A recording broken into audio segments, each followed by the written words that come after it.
There is so much water in front of our unit that there is a robin taking a bath.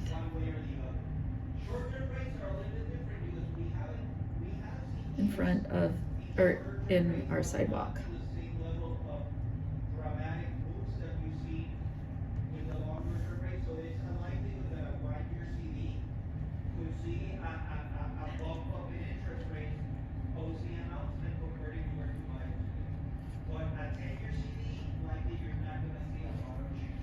She's having a lot of fun. That's what you call the ripple effect.